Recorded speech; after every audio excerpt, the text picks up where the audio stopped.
Hello, this is Chicago Pops, continuing our guides for new hunters and new players to the World of Warcraft. This guide will focus on going from level 6 to level 10. We're here with Lurleen, our Blood Elf hunter, and she is in Falcon Wings Square, the second quest hub for the Blood Elves. She is now level 6, and I've gone ahead and picked up the 3 available quests that are located in this area. Okay, while I'm working on this quest here, I want to talk about quest types. The 3 most common types of quests are kill quests. That's where you have to kill a certain number of a particular target. And those are very simple. All you have to do is find out where those targets are and kill them. The second type of quest would be a collection quest. And this is where you have to collect a certain number of items in order to turn in the quest. These items could come from mobs that drop them after you kill them and loot them, or they could be scattered around the area that you're going to be working in.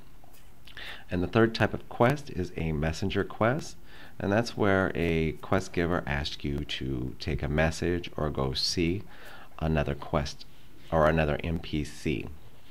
And usually this will lead on to more quests. Now the quests that I have here in the Blood Elf zone are both collection and kill quests. The kill quest is a single target named Thalis, who I need to kill and loot his head.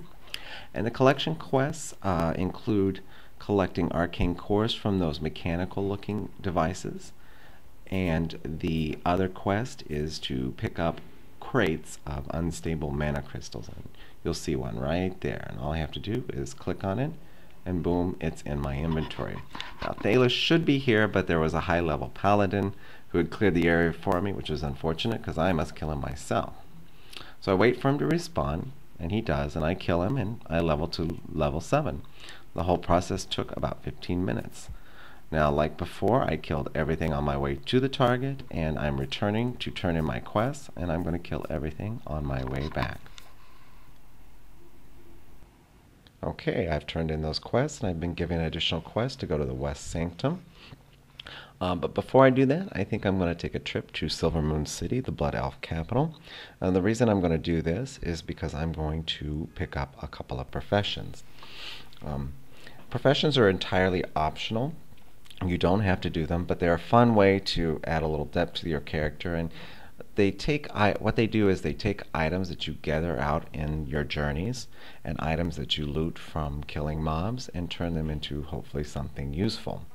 On my way to Silvermoon City, you'll notice I'm picking up a quest here because it's on the way. I wouldn't have necessarily gone out of my way to pick up this quest, but it's a simple kill a certain number of target quests. There are 2 types of professions. The first is gathering. The 3 gathering professions are skinning, where you skin beasts that you kill and turn them into leather. The second is mining, in which you find ore located throughout the world and mine it. And the third is herbalism. That's where you're going to take herbs, again, found throughout the wild, and these are used by alchemists and inscriptionists and others to make items. The other classification of professions are what I call manufacturing. This is something like leatherworking or alchemy, where you take those raw materials and you make something hopefully useful out of them. Now, I suggest anyone that's new to play 2 gathering professions, and the reason being is because you're going to earn a lot more money. You can change these later, and I usually keep my new characters from around level 6 to around 20 as dual gatherers, and in this case Lurleen is going to be a miner and a skinner. You can always change these later. The only negative part is that if you unlearn your abilities, you lose all your skill points towards it, so it doesn't really matter now. Now the reason why I recommend dual gathering is because we're not going to be using any of the materials that we're gathering for our own manufacturing. We're going to be selling them in the auction house. And this is excellent for any new player or even any old player. I was surprised by the amount of money I ended up earning with Lurleen here in just 4 levels. So after our little side trip to the capital, we're going to continue on for our quest to the West Sanctum. In the meantime, we went ahead and killed those skeletons that we needed for that quest we picked up on our way. And you'll see me turning level 8 here. I simply killed everything on the way to the West Sanctum. And this was the last target I killed before turning level 8.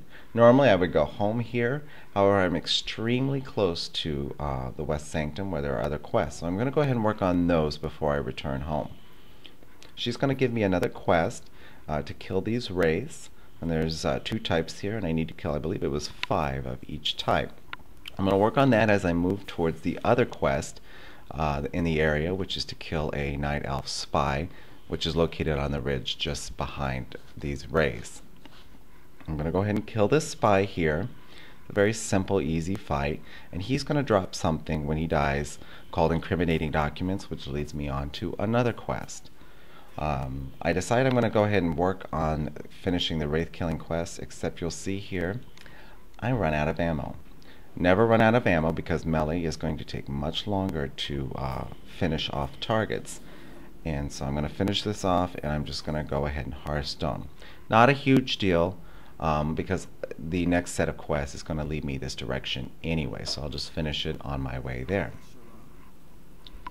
Okay, we're back in Falcon Wing Square to turn in quests. You'll notice in the left-hand corner there's a character there with a silver exclamation point. That is a quest that is too high of a level for us now. And just for information, that quest is going to be our pet training quest. Very important quest that becomes available at level 10. Our trainer is going to give us 2 abilities, Parry and Concussive Shot. Parry is a passive ability that allows us to block incoming melee attacks, and Concussive Shot is an activated ability which will slow down approaching targets. Now I'm going to shift my focus away from the Blood Elves for a moment. All the races have pretty much the same format. You start in one area for the first few levels and work on quests there, which will lead you to a second quest hub and then maybe an additional quest hub or some assorted quests throughout the area. What we're working on here is a quest that was given at Falcon Wing Square, the second quest hub, which was on our way to the third quest hub. We also worked on that quest that we did not complete, which was just a little side trip, and we're going to move on to our third quest hub. That's what you're going to do irregardless of what race you're playing. We're going to move on from hub to hub to hub. Now when we reach our third quest hub, Fairbreeze Village here, I've sped up the action quite a bit.